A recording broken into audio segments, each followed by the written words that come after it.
Part 2. Mabilis na bumangon si Lucas nang marinig niya ang sinabi nito at agad na kinuha mula sa kanya ang cellphone. Umalis ito sa kama at pagkatapos ay lumapit sa bintana at hinawi ang kurtina. Nanatili siyang nakahiga sa kama at pinanood lamang ito.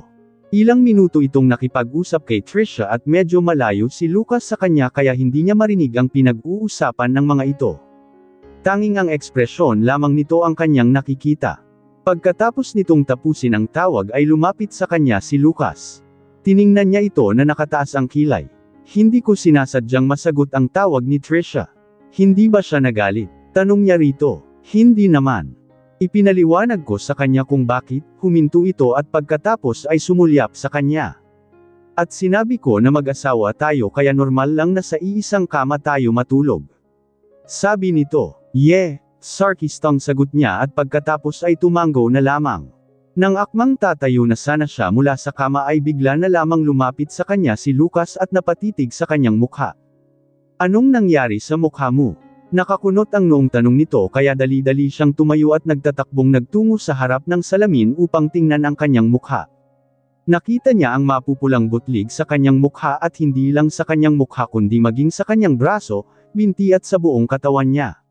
Nasisiguro niyang dahil iyon sa allergy niya sa mga itlog na nasa cake kahapon na kinain niya. May allergy kasi ako at uminom na ako ng gamot kahapon. Ilang araw lang ay gagaling din ito kaagad, sabi niya rito. Okay ka lang ba talaga? Tanong nitong muli sa kanya. Magbibihis na ako at kakapalan ko na lang ang make-up ko para hindi mapansin ang mga ito. Kailangan na nating pumunta kay Lolo para sabihin sa kanya ang tungkol sa paghihiwalay natin. Sabi niya rito dahil alam niya namang hindi na ito makapaghintay na makapag-file sila ng divorce. Dahil alam niya rin naman na wala ng pag-asa pa na magbago ang isip nito ay hindi niya isisiksik pa ang sarili niya rito dahil alam niya na magmumukha lang siyang kawawa. Kahit papano ay gusto niya naman nabigyan pa rin ng katiting na dignidad ang kanyang sarili kahit papano. Hindi na muna tayo pupunta doon at pumunta na muna tayo sa ospital para ma-check up ka. Sabi nito sa kanya na bahagya niyang ikinagulat. Sinabi mo na kay Lolo. Tanong niya rito na ikinilang naman nito. Tumitig ito sa kanya. Hindi maganda ang lagay ni Lolo ngayon at sa isang linggo ay gaganapin ang ika-80 kaarawan niya. Bumantang hininga ito. Una pa lang ay alam mo nang gustong gusto ka na ni Lolo at natitiyak ko na kapag sinabi mo ngayon ang tungkol sa paghihiwalay natin ay tiyak na hindi ito magiging masaya sa kaarawan nito. Hintayin na lang natin na matapos ang kanyang kaarawan pagkatapos ay tayo natin ito banggitin sa kanya, mahabang sabi nito na ikinatanggo niya. Sige, sagot niya dahil kung iisipin ay tama naman talaga ito. Sa lahat ng miyembro ng pamilya ninyo ay siya lang ang pinakamaganda ang pakikitungo sa akin. Gusto ko rin naman na maging masaya siya sa kanyang kaarawan, sabi niya. Biglang napakunot ang noo ni Lucas sa sinabi niya. Ibig sabihin masama ang pakikitungo ko sayo. Tanong nito, hindi siya sumagot. Pagkamatay ng kanyang ina ay ang lolo ni Lucas ang nagdala sa kanya sa pamilya Montenegro at buong puso siyang tinanggap at itinuring na isnag tunay na apo. Kung hindi siya dinala nito roon ay hindi niya alam kung ano ang buhay niya ngayon. Nagbuga siya ng hangin. Huwag kang mag-alala, pagkatapos lang ng birthday ni Lolo ay sasabihin ko na sa kanya ang paghihiwalay natin. Sabi niya dahil baka mamaya ay isipin nito na ginagamit niya ang kaarawan ng lolo nito para hindi sila kaagad makapaghiwalay.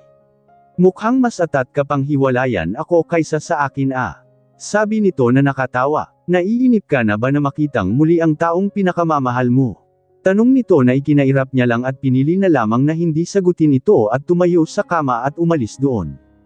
Samantala ay naiwan naman si Lucas doon na nakasunod lamang ng tingin sa kanya habang hindi mo ari kung ano ba ang nararamdaman niya dahil bahagya siyang nakaramdam ng tila ba pagkurot ng puso niya.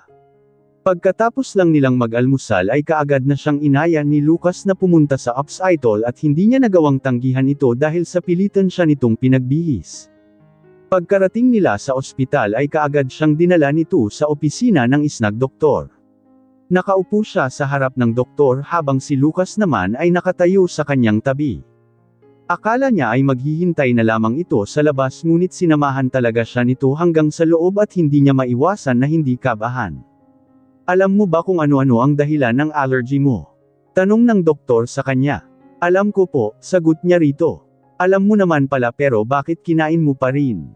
Dapat hindi mo nalang kinain dahil ikaw rin naman ang mahihirapan, napabuntong hininga. Uminom ka na ba ng gamot? Biglang tanong nito sa kanya. Medyo nag-alangan pa siya na sagutin ito ng mga oras na iyon dahil alam niya na nakikinig si Lucas ngunit wala siyang pagpipilian kundi ang magsabi rito ng totoo. Umiling siya at sabay sabing, hindi pa po. Muli itong napabuntong hininga. Bibigyan na muna kita ng gamot, pwede mong inumin ito sa bahay niyo at para makita kung epektibo ba ito sayo.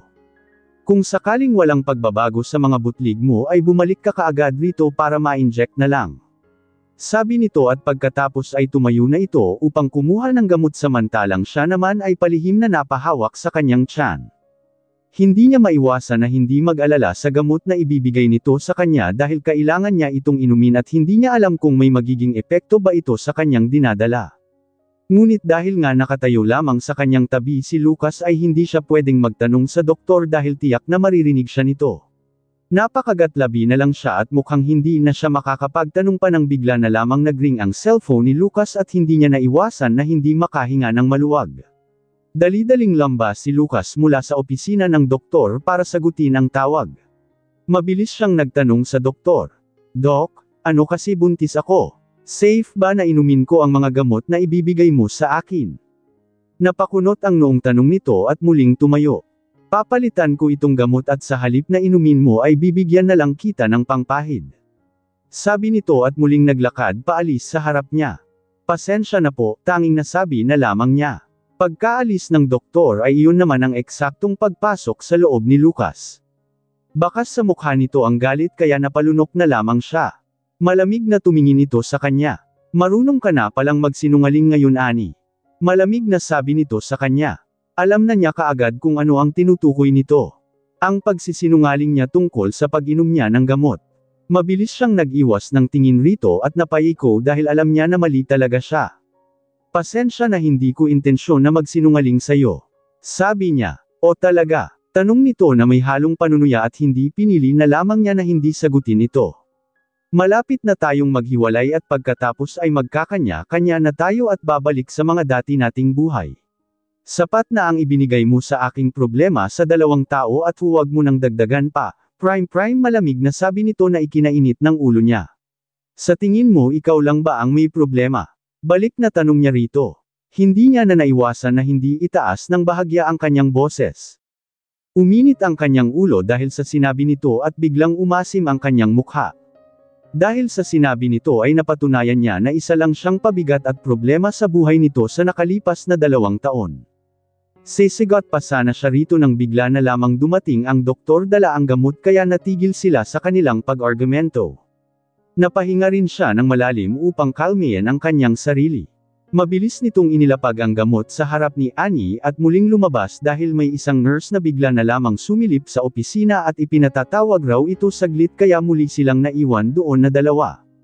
Nakakunot ang noo nitong pinulot ang gamot sa lamesa.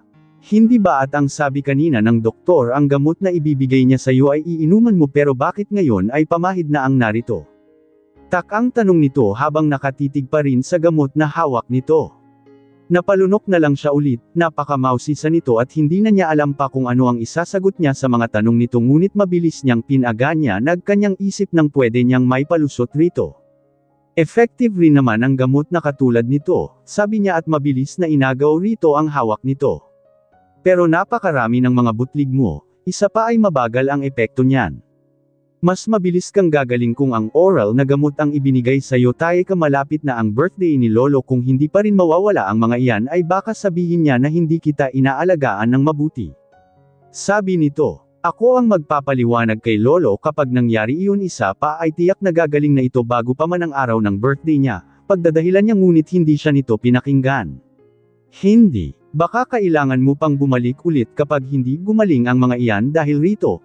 Pagkasabi nito ay akmang lalabas na sana ito upang hanapin siguro ang doktor upang ipabago ang gamot ngunit mabilis niyang hinawakan ang kamay nito upang pigilan. Lumingon ito sa kanya na may halong pagtataka. Lucas, teka lang, napalunok siya. Ito talaga ang hiniling ko sa doktor dahil sinabi ko sa kanya na may gastritis ako at baka mas makasama pa sa tiyan ko ang gamot na iyon. Ngumiti siya ng bahagya. Isa pa ay oo, mabagal ang epekto nito pero at least safe, hindi ba? Sabi niya at hindi niya alam kung makukumbinsi niya ito. Napabuntong hininga na lamang ito at pagkatapos ay humarap na sa kanya ng tuluyan. Mabuti na lamang at hindi na ito kumontra pa at hinayaan na lamang siya ito hanggang sa makaalis na sila sa ospital. Sa kotse ay agad na niyang pinahiran ang kanyang mukha, braso at mga binti. Ngunit hindi niya maabot ang kanyang likod kaya medyo nahihirapan siya na lagyan ito ng gamot. Nang makita ni Lucas na tila nahihirapan siya ay mabilis na tinanong siya nito. Ayaw mo bang humingi ng tulong sa akin? Narinig niyang tanong nito na ikinalinggan niya rito. Palagi na lang itong ganoon. Agad niyang ibinigay rito ang gamot at tumalikod na rito nang wala siyang mahintay na maglagay ay muli niyang nilingan ito.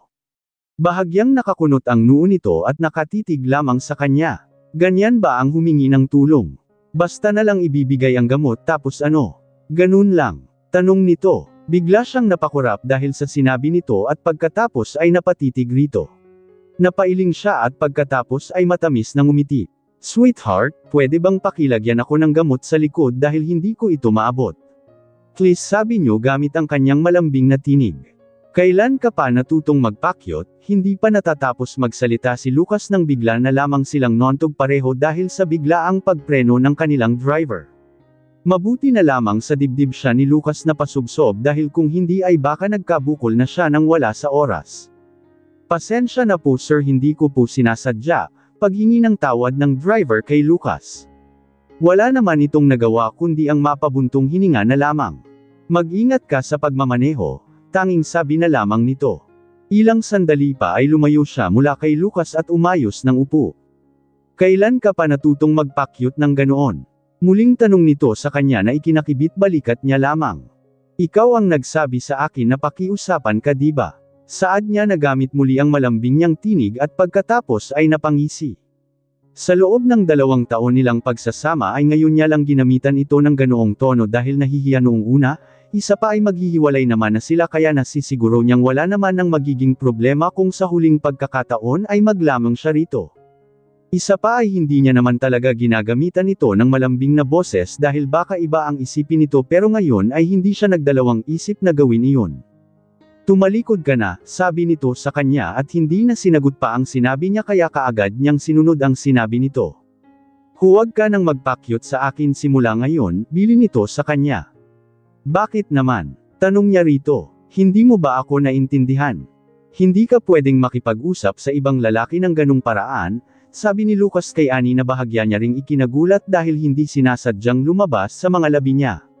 Bigla siyang nagalit sa kanyang sarili pagkatapos niyang sabihin ang mga katagang iyon. Ano bang sinasabi niya? Tila ba isang kabaliwan na yata iyon? Malapit na silang maghiwalay at pagkatapos lamang nilang maghiwalay ay malaya na ito. Pwede na itong makipag-usap at makipag-date sa kahit kaninong lalaki na magugustuhan nito. Sa kahit kaninong lalaki na magugustuhan nito. Ang isang bahagi ng kanyang isip ay biglang napatanong sa kanya kung kaya niya ba itong pigilan ngunit alam niya na kaagad ang sagot sa tanong niya. Bahagya niyang niluwagan ang suot niyang kurbata dahil medyo sumisikip ang dibdib niya. Pagkatapos niyang luwagan ito ay medyo gumaan kahit na papano ang kanyang paghinga. Napigil ni Annie ang kanyang paghinga nang maramdaman niya ang banayad na paghaplos ni Lucas sa kanyang likod lalo na nang damako ang mga kamay nito sa kanyang leeg. Ramdam na ramdam niya rin ang panginginig ng kanyang katawan idagdag pa na nagsitayuan ang kanyang mga balahibo nang ang kamay nito ay nasa likod na ng kanyang tenga. Nang mga oras na iyon ay hindi niya naiwasan ang hindi makaramdam ng alinsangan sa hindi malamang dahilan. Naramdaman din ni Annie na medyo nanginginig ang mga kamay ni Lucas habang nagpapahid siya sa likod nito. Tila gumagapang din ang libo-libong boltahe ng kuryente sa dinadaanan ng mga kamay nito at hindi niya tuloy maiwasan na magtanong sa kanyang isip kung parehas lang kaya sila nang nararamdaman nito ng mga oras na iyon. Ilang sandali pa nga ang lumipas ay natapos na rin ito sa wakas sa paglalagay ng gamot sa kanyang likod na ikinahinga niya ng maluwag. Umayos siya ng kanyang upo at pati rin ito. Nasa gitna sila ng kahabaan ng daan at malapit na sa intersection nang bigla na lamang nagsalita si Lucas. Dadaan tayo sa mall, sabi nito sa driver na kaagad naman na ikinatango nito. Mabilis naman siyang napalingon rito habang magkasalubong ang kilay sa labis na pagtataka. Wala ka bang pasok ngayon? Tanong nito. Ilang araw na lang ay birthday na ni Lolo at wala pa tayong regalo, sa mga susunod na araw ay baka maging busy na ako kaya ngayon na lang tayo bumili isa pa ay wala naman ako gaanong gagawin sa office ngayon, sagot nito sa kanya. Napatango na lang pagkatapos. Hanggang sa makarating sila sa mall ay hindi na siya muling nagsalita pa at maging ito din naman. Sumunod lang siya rito at pumasok sila sa isang jewelry store. Pagkatapos pa lang nila doon ay kaagad na niyang narinig ang isang tinig mula sa kanyang likod. "Babe." Lumingon siya sa kanyang likod at sa bakana ng store ay naroon ang kamakaway na si Trisha habang malawak ang ngiti. Bahagya siyang natigilan nang makita ang itsura nito bagamat hindi pa rin kumupas ang ganda nito ngunit ang labis na ikinapagtaka niya ay ang makita ito na nakaupo sa isnag wheelchair. Hindi siya makapaniwala sa kanyang nakikita at napuno ng mga tanong sa kanyang isip. Anong nangyari rito? Wala siyang nabalitaan na may naging sakit ito o kung may nangyari man lang rito. Basta ang alam niya lang ay isang dancer ito. Nang makita ni Lucas si Trisha ay mabilis itong lumapit rito. "Anong ginagawa mo rito? Hindi ka ba nilalamig bakit ganyan lang ang suot mo?" Sunod-sunod na tanong nito ngunit habang nagsasalita ito ay hinuhubad na nito ang suot nitong coat at mabilis na isinuot rito. Habang nakatingin siya sa mga ito ay tila ba ilang karayom ang tumutusok sa puso niya ngunit ganun pa man ay pinanatili niyang kalmado ang kanyang sarili at tumayo lamang sa kung nasaan siya. Nakita niya na lumingon ito sa kanya at ang ngiti nito ay tila ba nagyayabang. "Hindi naman akong nilalamig. Masyado ka namang kinakabahan na baka magkasipon ako," malambing na sabi nito kay Lucas at hindi maiwasan na hindi magngit-ngit ang kanyang kalooban dahil halata naman na sinadya nitong iparinig sa kanya ang mga sinabi nito. Nag-iwas na lamang siya ng kanyang tingin dahil baka masabunutan niya lang ang malanding babaeng nasa harap niya ng mga oras na iyon. "Nabalitaan ko na malapit na ang birthday ng lolo mo at eksakto naman na nakita kita. Pwede mo ba akong samahan sa pagbili ng pwede kong iregalo sa kanya? Tiyak na alam mo ang gusto niya," muling sabi ni Trisha rito na ikinairap niya lamang. "Oo ba?" sagot naman ni Lucas rito at hindi makapaniwalang napalingon siya rito dahil sa mabalsi na pagpayag nito sa sinabi ni Trisha. Nakita niya ang mabilis na paglitaw ng matamis na ngiti nito na tila ba nanalo sa loto. "Lucy, nauuhaw ako, pwede mo ba akong bigyan ng maiinom?" Bilang nito sa babaeng nakapwesto sa likod nito. "Naku ma'am, pasensya na pero naubos na ang tubig sa dala kong thermos. Tatawag na lang ako sa driver para makakuha ito kaagad kahit ilang tasa man lang," sagot naman nito. Sumagot naman kaagad si Lucas. "Gaano katagal bago makarating ito dito?" "Aabangan ko na sa labas," sabi nito at lumingon sa kanya. "Si Lucy na lang ang mag-aabang," sabi ni Trisha ngunit umiling ito. "Ako na at babalik din ako kaagad." Isang tango ang naging sagot niya rito. Pagkaalis ni Lucas ay mabilis din naman sinenyasahan ni Trisha ang kasama nitong babae na si Lucy na iwan muna sila sandali. Naiwan silang dalawa na magkaharap. Akmang magsasalita na sana si Annie nang maunahan siya ni Trisha sa pagsasalita. "Ganon talaga si Lucas kapag ako na ang pinag-uusapan handa siyang gawin kahit ano para sa akin," sabi nito na may halo pang pagmamayabang ang tinig. "Nakita mo naman na sinabi ko nang si Lucy na lang ang kukuha ngunit hindi siya pumayag." Dagdag nito at kung siya lang ang masusunod ay ayaw niya sanang marinig ang mga sinasabi nito at mga susunod na sasabihin pa nito dahil ayaw niyang marinig pa mula rito kung paano ito mahal-agahan ni Lucas. Bigla niyang naalala ang mga mahahalagang araw sa kanila bilang mag-asawa. Hindi nga nakakalimutan ni Lucas ang kahit na anumang okasyon sa buhay nila ngunit laging si Kia lamang ang gumagawa ng paraan sa lahat, ang pumipili at nagbibigay ng regalo sa kanya. Hindi siya mismo, pero kay Trisha ay handa itong mag-effort ng ganoon. Kung sa bagay ay wala naman siyang karamdaman katulad nito at normal naman siya pero kahit na ganoon ay hindi niya pa rin maiwasan na hindi pagkumparahin. Ilang sandali na katahimikan ang namagitan sa kanilang dalawa at ang una muling nagsalita ay si Trisha. "Magkwentuhan muna tayo," nakangiting sabi nito sa kanya. Hindi siya sumagot at nanatili lamang siyang nakatitig rito. Ilang sandali pa ay narinig niyang nagsalita ito. "Mukhang hindi mo talaga alam ang nangyari sa akin," sabi nito na ikinilang niya. "Walang sino man ang nagsabi sa akin ng nangyari sa'yo. Ano bang nangyari sa mga paa mo at bakit hindi ka makalakad?" Tanong niya rito. "Hindi talaga sasabihin sa'yo ni Lucas ang tungkol sa nangyari sa akin." Sabi nito na ang tinig ay katulad pa rin ng kanina. Marahil ay napansin nito ang pagiging apektado niya dahil sa nasaksihan niya kanina kaya pinilit niyang maging formal. Pasensya na at inilihim nila sa iyo ang tungkol sa akin at isa pa ay mukhang wala talaga kahit na isa sa pamilya ng Montenegro ang maglalakas ng loob na magsabi sa iyo. Napakunot ang kanyang noo. Bakit? Paano mo nasabi? Tanong niya rito. Sa buong pamilya ng Montenegro ay si Lolo ang pinakamataas sa lahat. Walang sino man ang handang manggahas na sumuway sa utos niya. Nang mga oras na iyon ay puno ng tanong ang isip niya at halos hindi maintindihan ang sinasabi ni Trisha. Hindi niya nagawang sumagot kaya atuloy ito. Ayaw kanyang masaktan kapag nalaman mo ang totoo. Alam mo sa totoo lang napakaswerte mo dahil kung tutuusin ay nanggaling ka sa mahirap na pamilya at wala man lang tinapos pero tinanggap kanya bilang mapapangasawa ng kanyang apo dahil lang sa pagliligtas ng nanay mo sa buhay nila ng ama ni Lucas.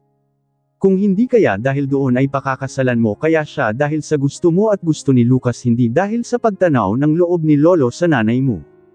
Tanong nito. Ang mga salitang binibitawan nito ay tila may ibig sabihin.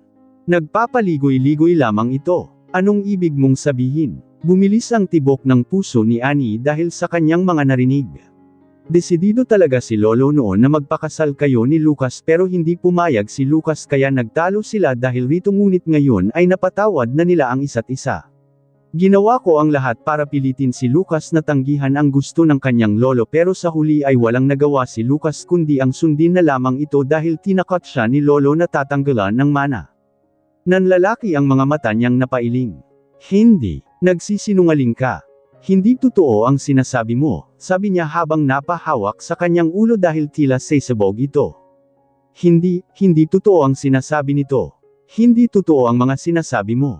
Sabi niya rito habang nanginginig ang buo niyang katawan. Pakiramdam niya ng mga oras na iyon ay binuhusan siya ng malamig na tubig sa buo niyang katawan.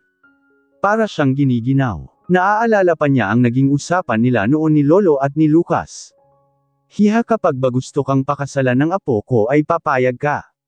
Tanong nito sa kanya. Bagamat alam niya noon na ang mahal ni Lucas ay si Trisha kaya nagtanong siya para makasiguro. Siya ba mismo ang nagsabi na gusto niya akong pakasalan Lolo?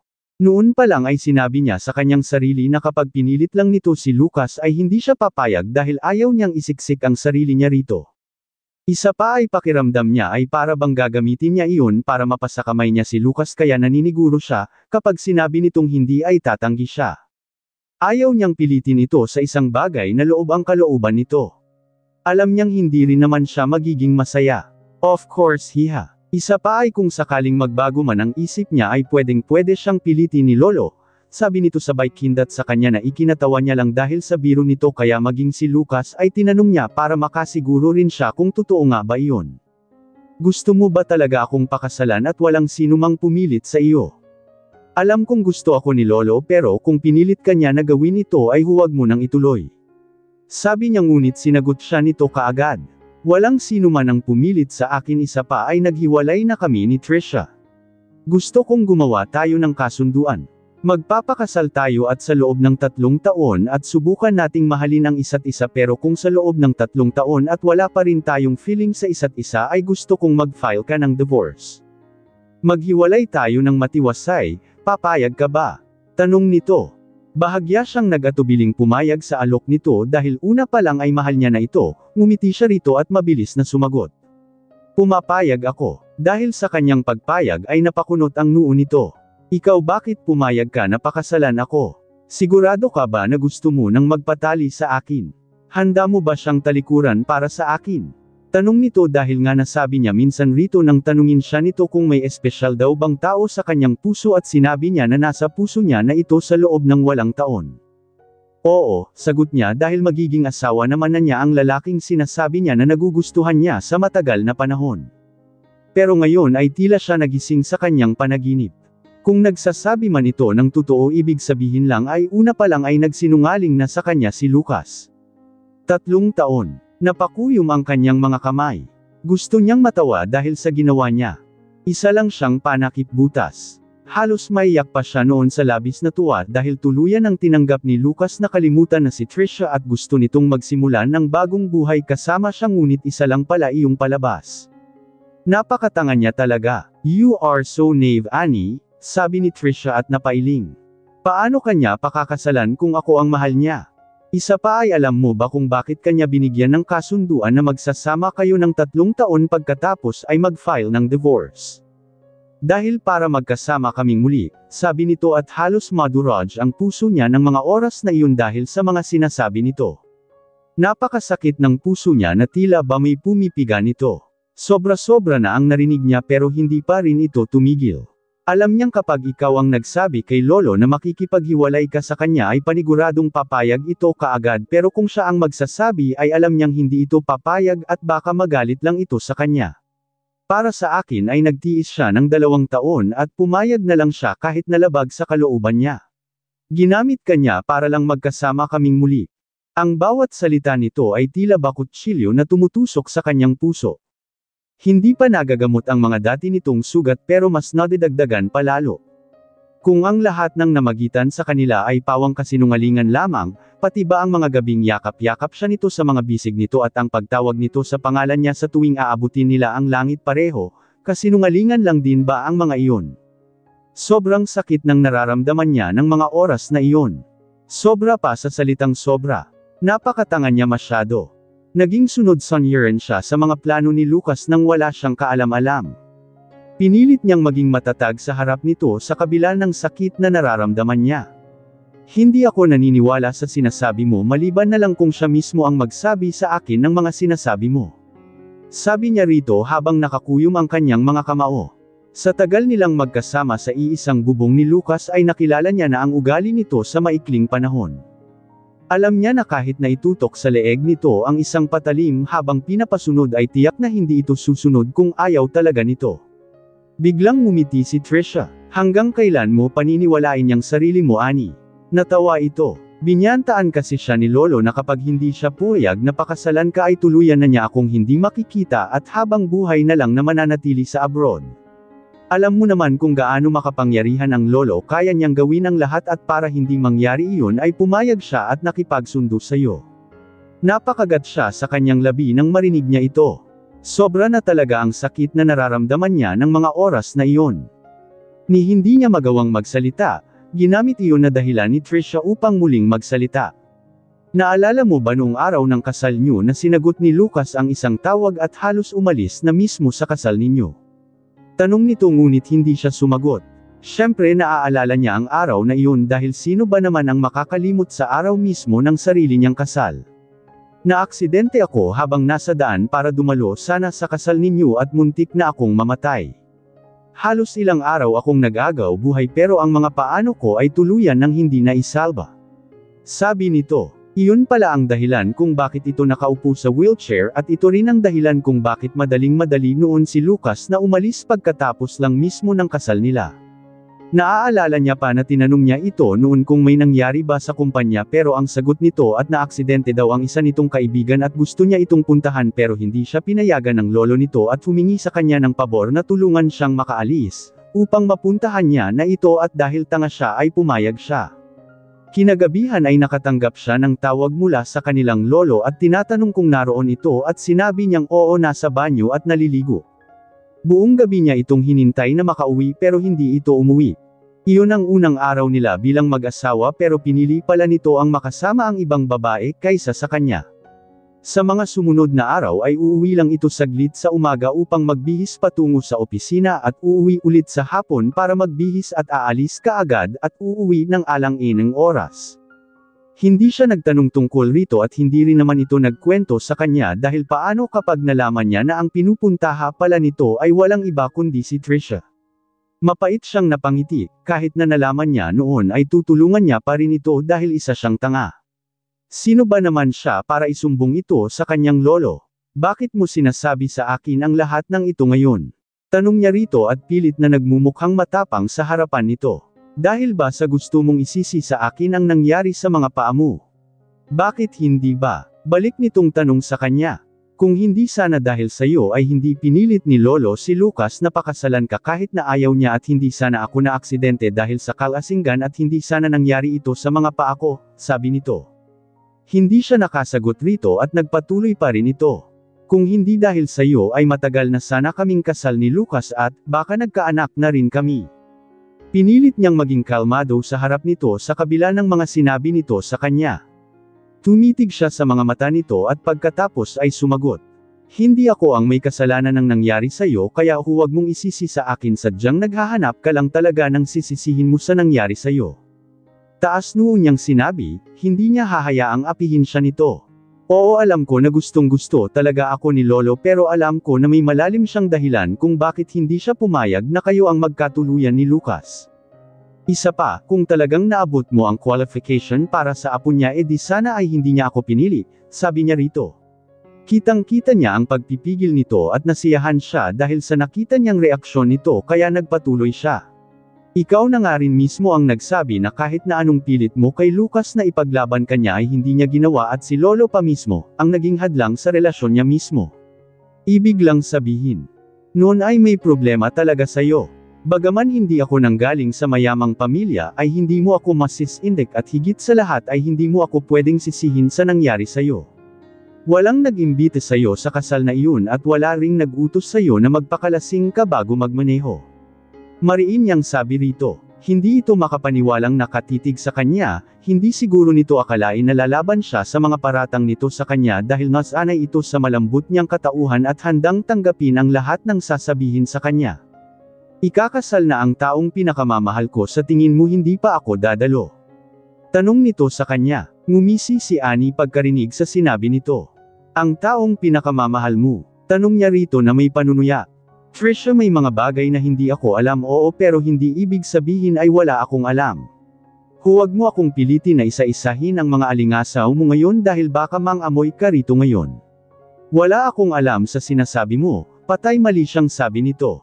Paano mo nasasabi ang mga iyan sa akin?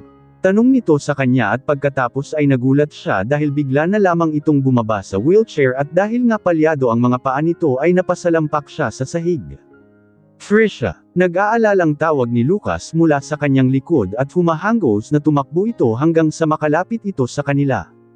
Ibinaba nito ang dala nitong maliit na tumbler at pagkatapos ay marahang tinulungan na makatayo si Trisha. Agad na nagsalubong ang mga kilay nito nang humarap sa kanya at malamig na nagtanong ito. Anong ginawa mo sa kanya, Annie? Napakagatlabi si Annie at hindi nakasagot. Trisha, sabihin mo sa akin, bilang nito kay Trisha. Nakita niya na bigla na lamang nagpaawa ito sa harap ni Lucas. Huwag mong sisihin si Annie, Lucas. Ang dapat na sisihin rito ay ako dahil wala nang silbi ang mga paa ko. Gusto kong tumayo pero bigla na lang akong nawala ng balanse kaya natamba ako, sabi nito. Ganun ba? Sagot niya at pagkatapos ay tumingin ito sa kanya. Hindi pa rin siya nagsasalita hanggang sa mga oras na iyon. Muli itong bumaling kay Trisha. Alam mo namang walang lakas ang mga paa mo, mas mainam na nakaupo ka lang, sabi nito. Bakit ba gusto mong tumayo? Pasensya na, kasi, nag-umpisang sumangot si Trisha at sinapo ang mukha nito.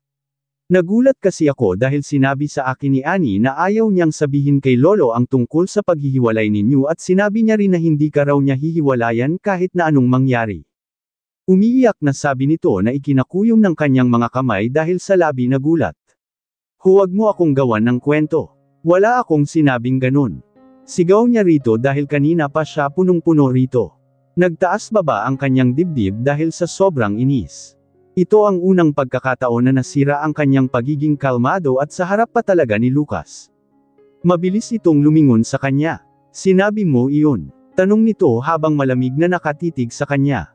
Ang tanong nito ay inaakusahan na siya kaagad kahit na hindi pa niya naipapaliwanag ang side niya rito.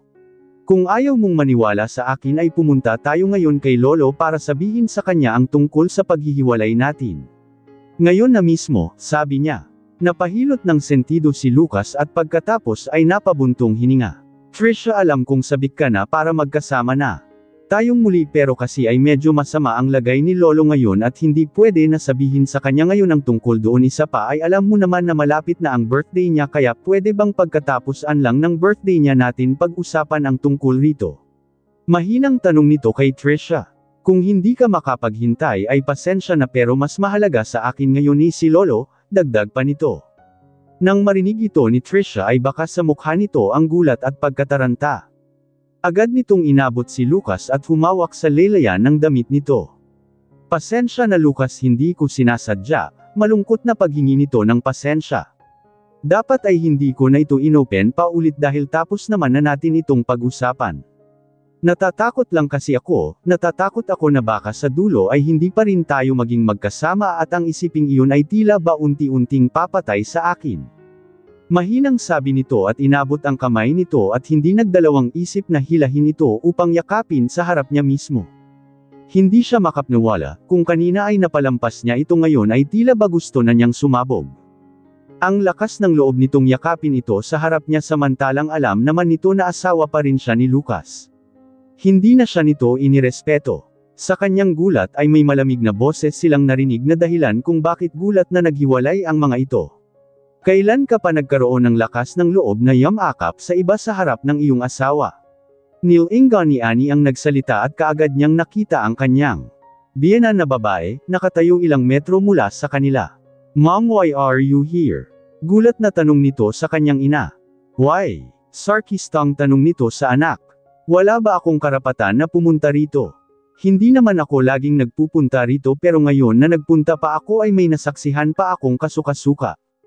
Kanina malayo pa ako ay wala sana akong balak pigilan pero paglapit ko ay nagulat ako dahil walang iba pala kundi ang sariling anak ko mismo. Malamig na sabi nito. Mom, walang kasalanan si Trisha rito at, bago pa man ito matapos magsalita ay kaagad nang pinutol nito ang mga susunod pa nitong sasabihin. Kung ayaw mo siyang sisihin ko ay ikaw ang sisisihin ko. Hindi ka na nahiya na nakikipagyakapan sa ibang babae habang nasa harap niyo pa mismo ang asawa mo. Sa susunod na makita kita sa labas ay sasabihin kong hindi kita anak sa ginagawa mo, galit na sabi nito. Ang kanyang mother-in-law ay galit na galit sa mga kabit dahil ang alam niya ay maging ang asawa nito na ama ni Lucas ay meron ding kabit. Bantayan mo ang mga ikilos mo, dahil isang beses ko pa makita na may kayakap kang iba bukod sa asawa mo ay hinding-hindi ka na makakapasok pang muli sa mansion dahil sa mga pinaggagawa mo. Tuloy-tuloy na sabi nito. Ang bawat salita ay alam niyang natatamaan ito. Nang mapansin niyang nakaharang siya sa harapan nito ay mabilis siyang nagpunta sa gilid dahil baka mamaya ay siya naman ang makita nito. Nang mga sandali ding iyon ay hindi niya maiwasan na hindi makaramdam ng kasiyahan dahil ang lahat ng gusto niyang masabi ay ito na ang nagsabi para sa kanya. Ganun pa man ay hindi niya inaasahan na ipagtatanggol siya nito dahil pagkatapos ng kasal nila ni Lucas ay madalang lang silang umuwi sa mansion ng mga Montenegro kung saan ito nakatira. Pumupunta lang sila doon kapag dinadalaw nila ang kanilang lolo at bihira niya lang din ito makita. Sa totoo lang ay ilag siya rito dahil hindi man lang ito ngumingiti kapag nakikita niya at sa pakiwori niya ay tila ba napakasungit rin ito at ni minsan ay hindi siya nito kinakausap o ni tinatapunan man lang ng tingin kapag nagkikita sila nito at dahil doon ay naitatak sa isip niya na baka ayaw niya nito para sa anak niya. Dahil katulad nito na isang manugang ng pamilya Montenegro ay galing rin ito sa mayamang angkan. Kaya baka ang gusto rin nito na maging manugang ay isang babae na galing rin sa marangyang pamilya, hindi tulad niya na wala man lang maipagmamalaki kundi tanging ang kabaitan niya lamang at yun lagi ang pumapasok sa isip niya. Ngunit ganun pa man ay natutuwa siya na dumating ang kanyang biyenan upang iligtas siya sa sitwasyong iyon. Isa pa ay ang tanging makakatalo lamang sa kay Trisha ay ang kanyang biyenan na may nakakatakot na aura, napakuyom ang mga kamay ni Trisha at pagkatapos ay sinubukang magpaliwanag rito. Tita, pasensya na. Alam kong mali ang ginawa ko at inaamin ko iyon. Hindi ito sumagot kaya nagpatuloy si Trisha. Kababalik ko lang galing sa ibang bansa at nalaman kong malapit na pala ang birthday ni Lolo.